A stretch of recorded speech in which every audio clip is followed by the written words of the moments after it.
Le docteur Aldo Naouri nous a quittés le 25 mai dernier.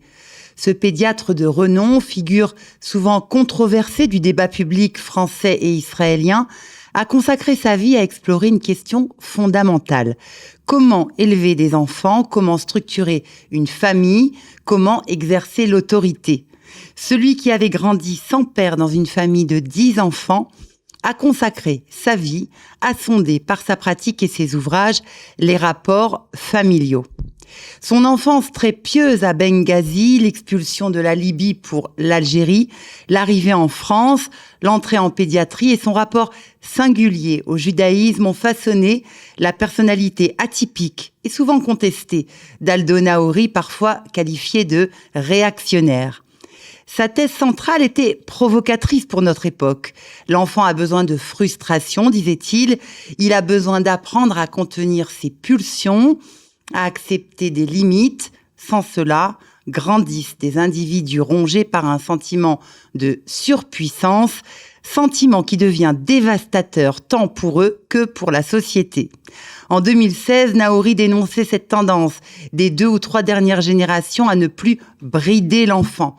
Et il observait le résultat, des sociétés sans repères, sans liens sociaux solides.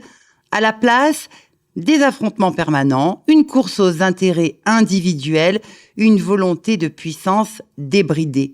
Naouri appelait cela une société adolescente, une société qui a perdu sa dimension adulte.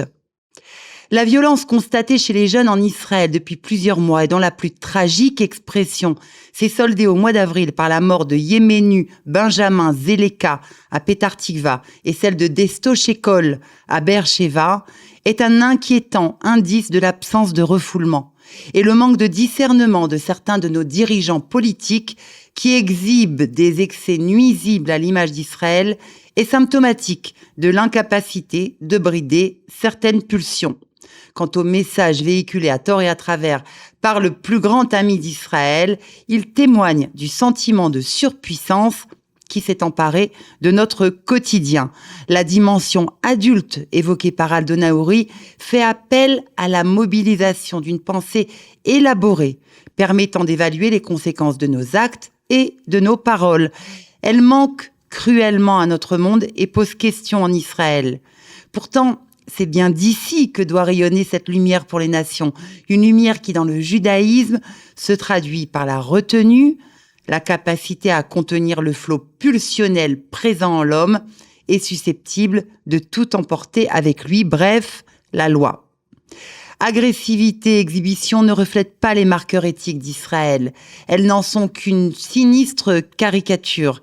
Même si nous savons que la guerre qui nous a été imposée est en bonne partie responsable d'une violence de plus en plus présente en Israël, nous n'avons pas droit à de tels débordements. Il en va de notre responsabilité. Nous sommes tenus de donner l'exemple aux autres nations, à nos enfants et petits-enfants, à nos voisins, à nos proches.